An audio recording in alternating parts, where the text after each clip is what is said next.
नमस्कार, मैं श्रेया और आप देख रहे हैं डिजिटल इंडिया न्यूज। बढ़ते हैं खबरों की ओर। राजकोट में विजय रूपाणी की अंतिम यात्रा शुरू। राजकोट में गुजरात के पूर्व सीएम विजय रूपाणी की अंतिम यात्रा शुरू हो गई। उनका राजकीय सम्मान के साथ अंतिम संस्कार किया जाएगा। पूर्व सीएम विजय रूपाणी का निधन 12 जून को एयर इंडिया विमान हादसे में हुआ था। इस हादसे में 274 लोगों की मौत की पुष्टि हो चुकी है।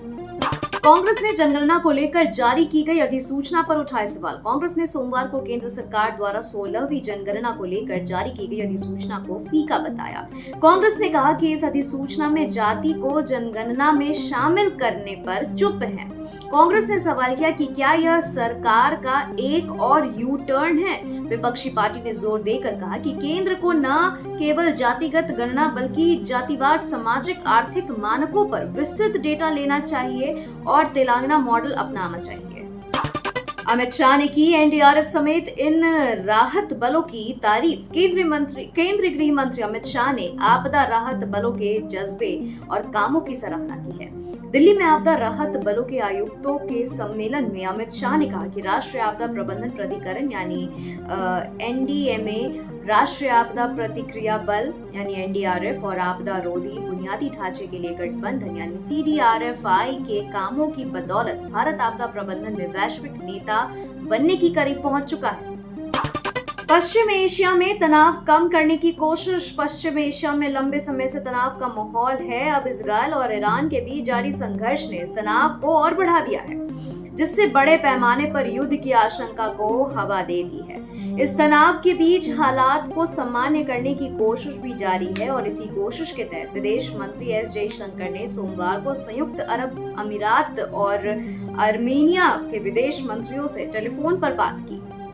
दिल्ली आ रहे एयर इंडिया ड्रीमलाइनर विमान में खराबी। हांगकांग से दिल्ली आ रहा एयर इंडिया का बोइंग 787-8 ड्रीमलाइनर विमान सोमवार को उड़ान भरने के 1 घंटे के अंदर ही अपने मूल हवाई अड्डे पर वापस लौट आया।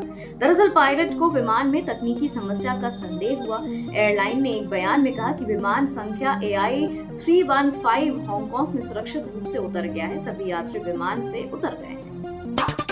जाने कैसी है सोनिया गांधी की तबीयत। कांग्रेस संसदीय दल की अध्यक्ष और कांग्रेस की वरिष्ठ नेता सोनिया गांधी को बीते रविवार को दिल्ली के सर गंगा राम अस्पताल में भर्ती किया गया, जहां उनका इलाज चल रहा है। सोनिया गांधी को पेट संबंधी समस्या के बाद अस्पताल लाया गया। सोमवार को अस्पताल की ओर से उनकी हेल्थ की जानकारी दी गई। आधिकारिक बयान में अस्पताल ने कहा कि 78 वर्षीय कांग्रेस नेता की हालत फिलहाल स्थिर है।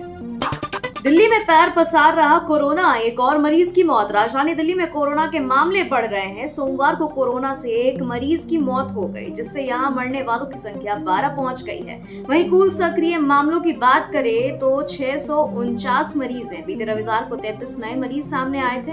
अभी तक ठीक हुए मरीजों की संख्या 2279 है, जबकि बीते रविवार को 158 मरीज ठीक हुए। बोले सीएम धामी, ऐतिहासिक बदलाव का साक्षी बन रहा उत्तराखंड। समान नागरिक संहिता के अंतर्गत उत्तराखंड में अब तक 2 लाख से अधिक विवाह हो चुके हैं। मुख्यमंत्री पुष्कर सिंह धामी ने कहा कि प्रदेश एक ऐतिहासिक बदलाव का साक्षी बन रहा है। विवाह पंजीकरण अब अधिक सरल व पारदर्शी बन चुका है। आर्थिक कारणों से कोई भी नागरिक अपने अधिकार से वंचित न हो, इसके लिए 26 जुलाई 2025 तक विवाह पंजीकरण शुल्क पूरी तरह निःशुल्क किया गया है। सुरक्षा बलों ने पाकिस्तान में छिपे आतंकियों के मददगारों के ठिकानों को खंगाला। पहलगाम आतंकी हमले और ऑपरेशन सिंदूर के बाद जम्मू कश्मीर में आतंकियों और उनके मददगारों के खिलाफ सुरक्षा एजेंसियां लगातार शिकंजा कस रही हैं। इस कार्रवाई में सुरक्षा बलों ने रविवार को पुंछ जिले में पाकिस्तान और पाकिस्तान के कब्जे वाले कश्मीर यानी पीओके में छिपे बैठे आतंकियों और उनके मददगारों के ठिकानों पर ताबड़तोड़ छापे मारे हैं। जिले की मंडी तहसील में नियंत्रण रेखा से सटे सावजिया सेक्टर में 12 से अधिक घरों को खंगाला गया है। एक अभिभावक की तरह चिंतित हूं, बोले सीएम उमर। मुख्यमंत्री उमर अब्दुल्ला ने कहा कि ईरान में फंसे कश्मीरी छात्रों की सुरक्षित वापसी के लिए सरकार जमीनी स्तर पर अभियान चलाया जाएगा। छात्रों की सुरक्षा को देखते हुए ही आगामी कदम उठाए जाने चाहिए और इसकी सरकार तैयारी भी कर रही है। उन्होंने दोहराया कि छात्रों की सुरक्षा सर्वोपरि है और सरकार हालात पर लगातार नजर बनाए हुए। मुख्यमंत्री ने रविवार को कहा कि वे इन छात्रों को लेकर एक अभिभावक की तरह चिंतित हैं।